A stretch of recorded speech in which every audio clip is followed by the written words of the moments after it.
Chapter 1. It is the most tempestuous night I can recall since my shift on this godforsaken rock began. I wish I'd never taken the job. Most lighthouses run themselves now. This one still needs hands. The offer had seemed a dream.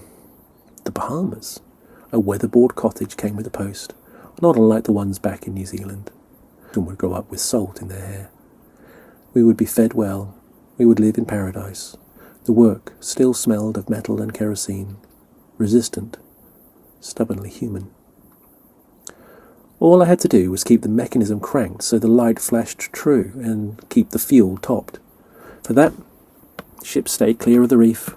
For that, we were trusted and well paid. Earlier that afternoon, a raven had found its way into the lamp room. It perched atop the mechanism, black against brass, tapping its beak lightly as if testing the limits of the thing. Ravens do not belong here. I knew it without needing to check. Gulls, yes. Frigate birds, sometimes, but this. It did not flinch when I entered. Its black eyes held me, patient, unblinking. I drove it toward the door. It left reluctantly. When it was gone, the room felt larger and colder. That night, as the storm rose, I thought of the raven again, its gaze lingering in ways I could not place. I would have given anything to be back in an English pub, or deep in the New Zealand bush, tui and piwakawaka calling, honeydew in the air. I had not known the Bahamas to feel so hostile. Waves hammered the reef. Somewhere out there were boats. It was my responsibility to keep them out there. I battened down and thought of my beloved and the children asleep in the cottage. The coffee pot gurgled. Solitude stretches differently at night. The door rattled, then thumped. At first I thought it was the weather. I listened for rhythm, for intent. After a few sips of coffee, I opened it. A man stood outside, soaked, bedraggled. A captain, I think. He said nothing. He looked like someone hauled back from somewhere he had not yet finished leaving. I pulled him inside and shut the door. As the beams swept the shore, I saw it. A ship, smashed against the reef, too close, too broken, and far too quiet for what it must have carried. Shock gave way to something harder to name. Had I failed? I wrapped him in a blanket, told him to shed his wet clothes, offered coffee or rum. He nodded at the rum. Some simple questions. His ship? A nod. His command? Another. The only one? Again. What troubled me was not the wreck, but the way he answered, as if the questions had already been asked of him. His uniform was civilian, a cruise ship. I did not need to speak the number. I knew it to be vast. I planned to call it in once the storm had passed. There was little to do before morning. He sat for hours, staring into nothing. By midnight, neither of us had moved. He inhabited whatever remained of him. I held the room. At 3 a.m, there came a gentle tap at the door, a knock, a courtesy. The captain jolted. His chair scraped hard against the floor. He shook his head at me, pleading that something passed between us that required no words. Outside stood a girl, 13 perhaps. Rain slicked her hair flat. Her bare feet rested on stone. Beside her stood a fawn. Its black eyes were steady, unblinking. The same darkness I had seen in the lamp room that afternoon. The girl glanced at me only briefly, then tilted her head past me to the captain. Recognition moved between them. "I'm sorry," she said gently. "Did I miss you?" The captain found his voice all at once. He bolted for the spiral stairs, shouting words that no longer belonged to any human language. The girl and fawn passed me. I felt them before I saw them, a gentle brushing, a sudden lightness, a loosening. I slid down the door frame, and the world dimmed.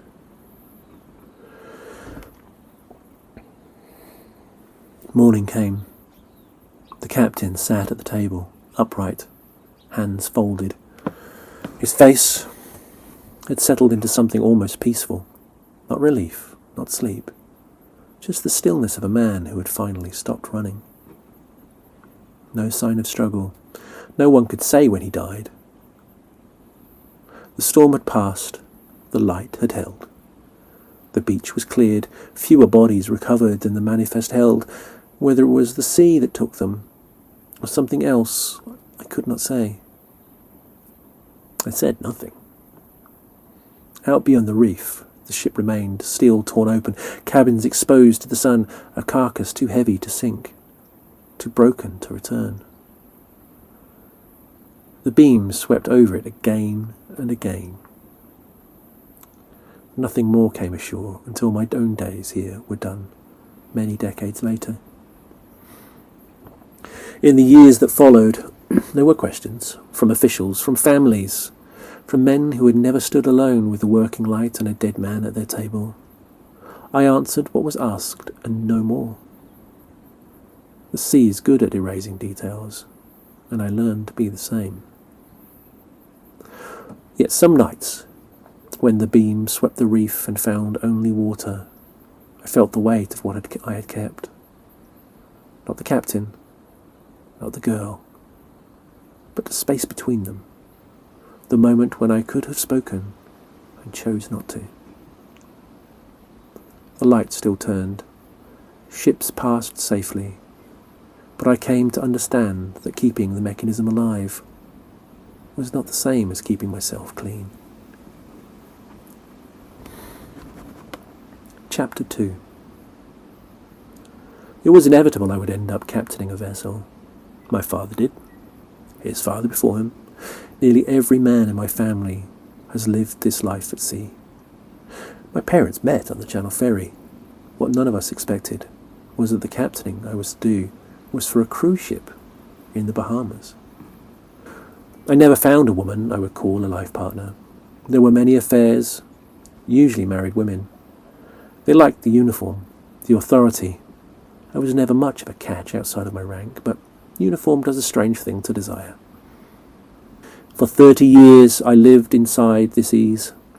Cabins cleaned, meals delivered, dirty laundry washed, consequences delayed until the next port. On board, everything is managed, even guilt. Lately, the sea has begun to feel less like freedom and more like a habit. I catch myself imagining a small cottage on the Devon coast, a garden. This voyage's temptation takes the shape of a woman in her 30s. Black hair, dark skin, from Botswana. Beautiful in a way that draws attention without asking for it. Her husband is hard to miss. He moves slowly, as if measuring each step. Built like a wall, watching even when he appears not to be. I noticed him. Men like that mistake stillness for authority. And through it all, the light at that far-off rock pierces the night, impartial, turning over every corridor, every face, every choice I make. She tells me he tends the old ways. She says it lightly, as if translating something she should not tell.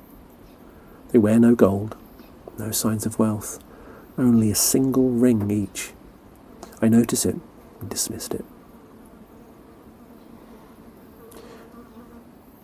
We meet when he is elsewhere.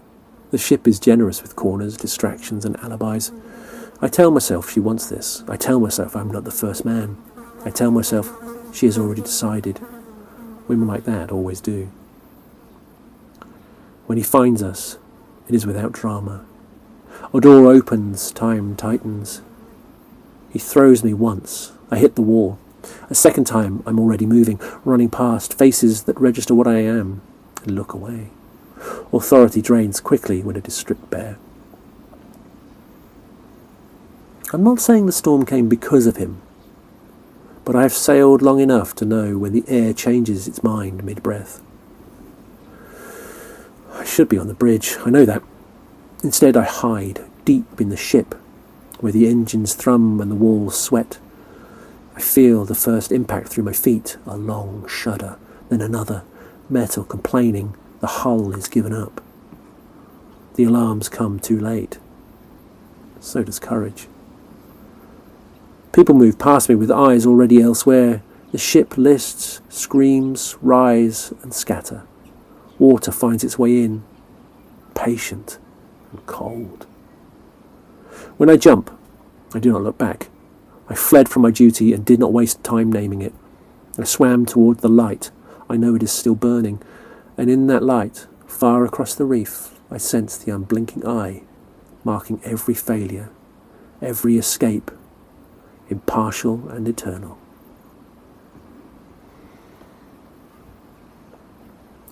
Chapter 3.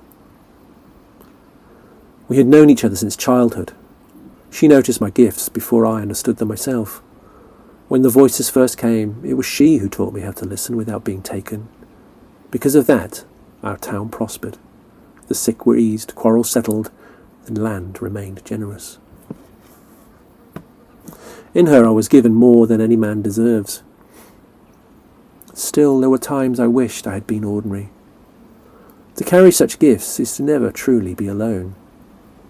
If it was not people bringing their pain, it was the unseen, pressing close, always asking, always present.